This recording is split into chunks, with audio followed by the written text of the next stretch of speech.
In this Lords of the Fallen 2 video, I'm going to be talking about some of the things that I learned about Lords of the Fallen 2 at Gamescom this year. You may not have seen the announcement, but Lords of the Fallen 2 is indeed coming next year. And I have something kind of special here. The audio quality isn't that great because we were like in a little room at Gamescom at their booth. But I actually have an interview with David Valjalo, who is the creative portfolio strategist at CI Games. It's kind of an interesting title. I've never heard this title for a company before, but essentially what he does is he's involved with CI Games in terms of deciding what games they're going to create, how they're going to create them, what even mechanics are involved in them, and how to market them. So he's kind of involved in high-level decision-making across the board in terms of development and marketing. Again, apologies in advance for the audio quality. This is something that came together last minute when I got this opportunity, so we kind of just did it as we could. And I think you'll find this interview very interesting. David is very eloquent and thoughtful in the way that he answers these questions, and there's just a lot of good data in here. The sequel is set in the same world 100 years after the event of the first game. Yep. Does that mean that there is like a canon ending for the first game? And if so, which is the canon ending? Yeah, the canon ending is the Umbral Apocalypse. So basically, the world has gone to shit in the next game, 100 years later. And when I say that, there's actually nuance to it, right? Which is, Umbral is actually thriving. Like, Umbral, as you could see in a trailer, is healthier and happier than ever. Which actually means it's more gross, grimy, slimy than ever. Whereas Axiom, is like suffering, vulnerable, dying. So this battle between the two realms has really gone up a notch and heading towards its end game, basically. So that's why the stakes are really higher than the last game too. So 100 years have passed, and they've been 100 years of pain and suffering for Axiom. While Umbral has blossomed or flourished. Okay. I hope I got those both right. It's been a word salad. I think you did. So one of the things we really liked about Lords of the Fallen was the improvements to multiplayer mechanics that you guys have added to the Souls formula. And we wanted to know if you had new ideas or concepts for multiplayer that you want to explore in the second game. We do. We absolutely do. I think we underestimated how popular a co-op Souls-like would be with Lords of the Fallen 2023. That's also why we got the Free Friends Pass in V2.0. We saw how popular that was. And we absolutely want to make sure that players, from day one with Lords of the Fallen 2, feel at home in co-op. So we're absolutely looking at ways that we can improve, enhance that.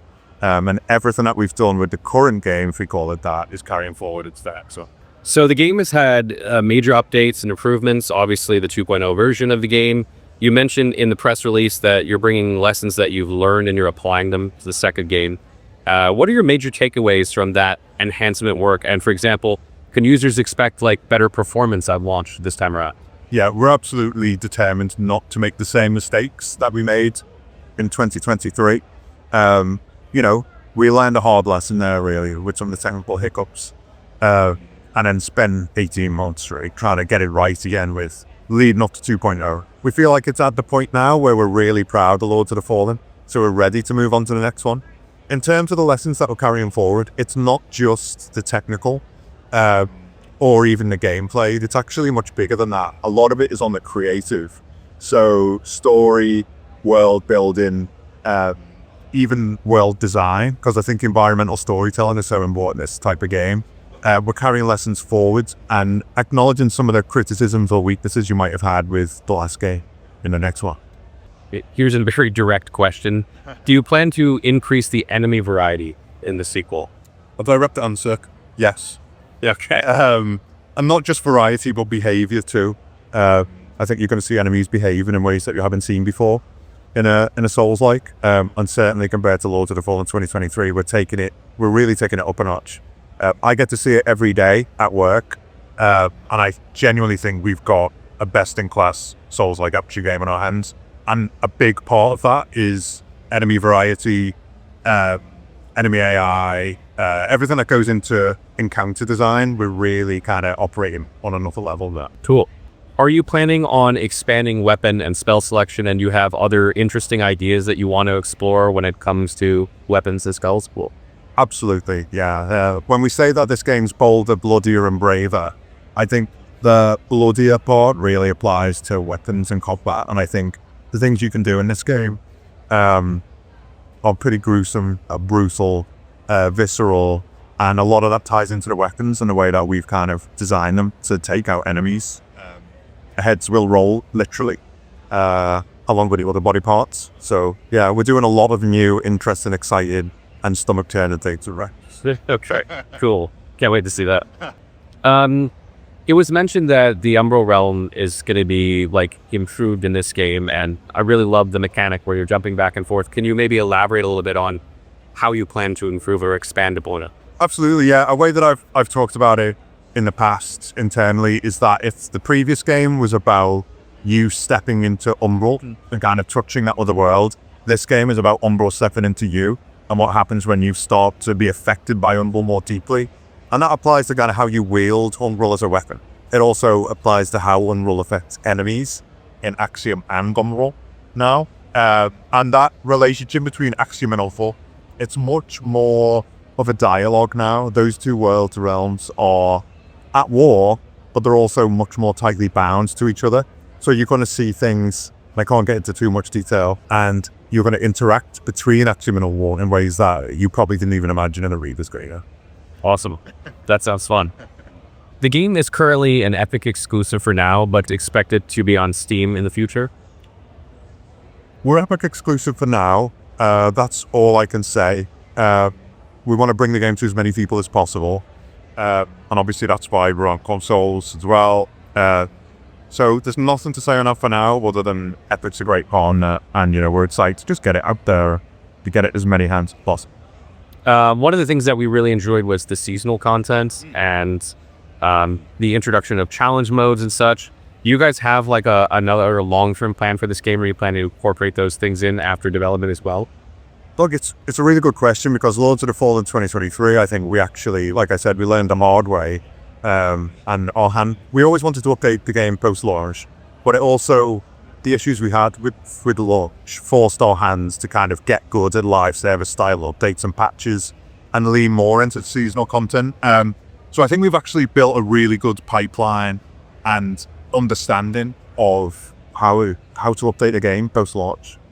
We're not live service, quote unquote, but our game has been alive since it launched, right? And I think it'd be foolish of us not to carry that too, and make sure that we support it post-launch, right? I think listening to our community is a big mark who we are right now, and that's going to carry on for the rest of CI's time. And I think post-launch, we're going to absolutely be listening to the fans, seeing what they want, what they need, what they expect of us, and go the extra mile as we always have to try and deliver on that. So yeah, I think it would be foolish of us not to do post-launch and uptake. Here's an interesting question.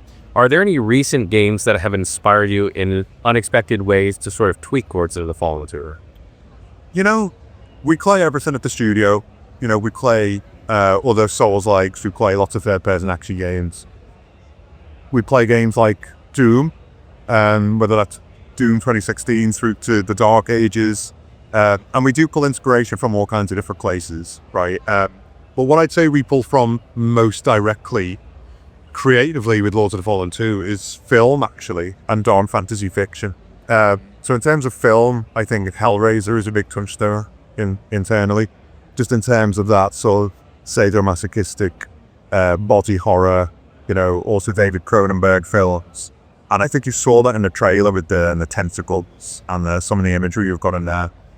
We try and pull from outside of games as much as we pull from other games. So yeah, we take inspiration from our peers.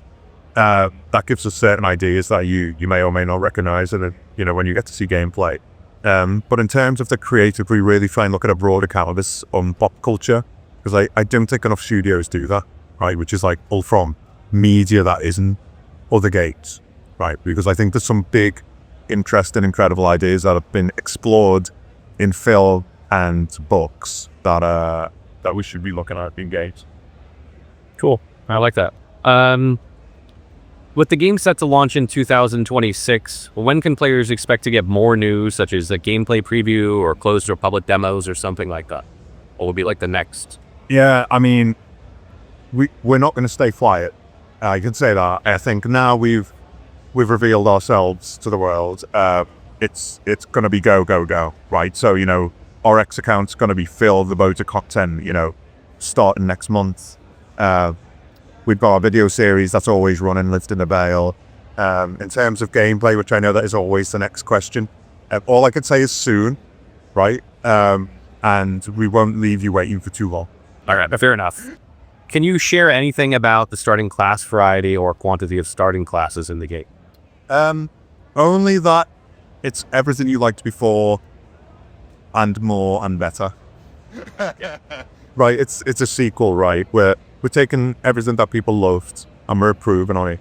And I mean, that goes to, without speaking to specific classes, I can certainly speak to animation, right? And the character animation this time, it's next level. I've had the privilege of watching, combat encounters recently where I call it cutscene quality in terms of the choreography and the animation and the responsiveness and the weight of the weapons. And I think one of our game director, James, likes to say that the previous game had classes and combat that felt like a dance or a battle.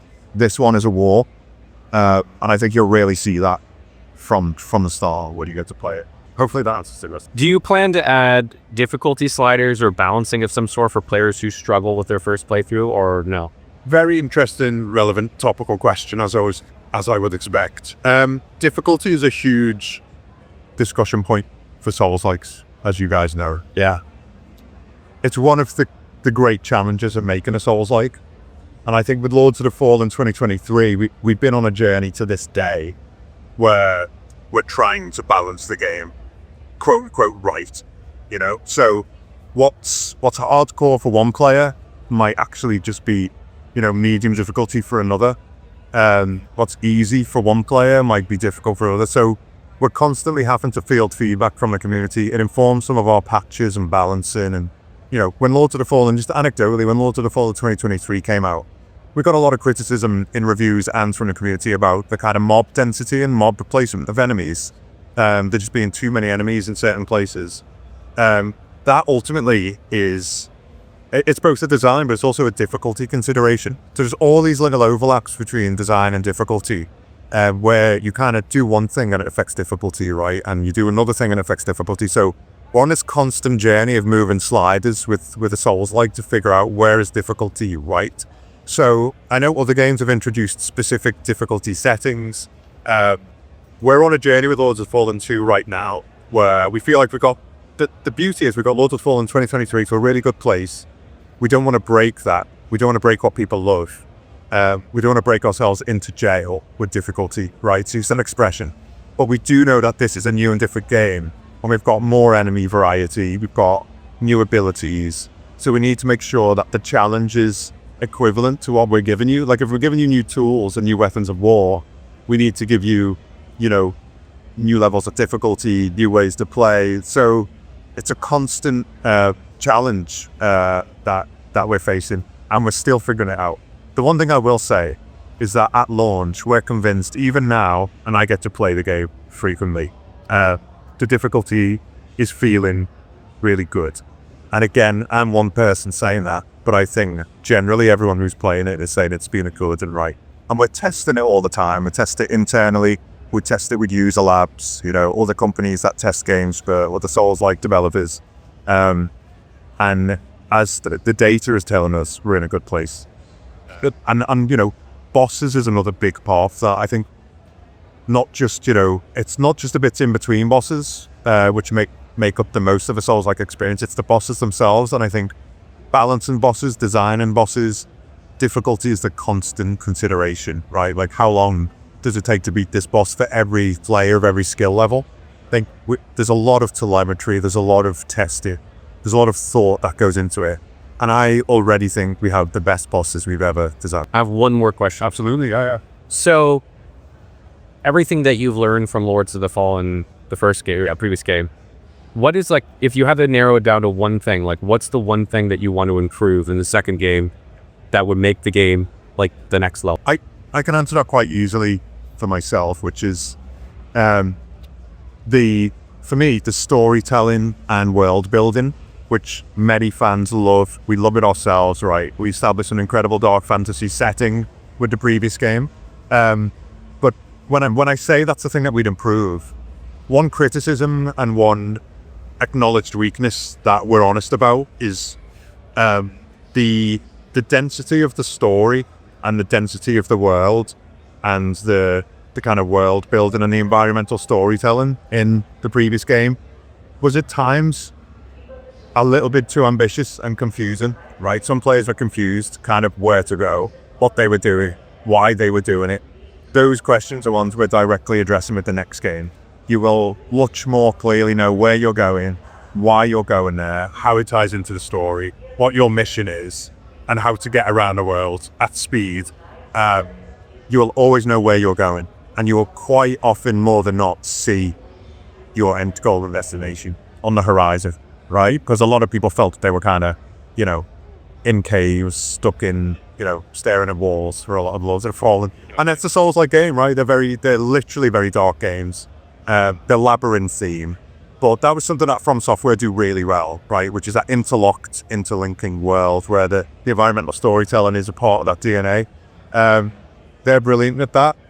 We learned how difficult it is to do that. And this time we've already made strides with the game to improve that and make sure you know where you're going and why. I think it boils it down to that, what I've just said. In the next game, you will know where you're going and why.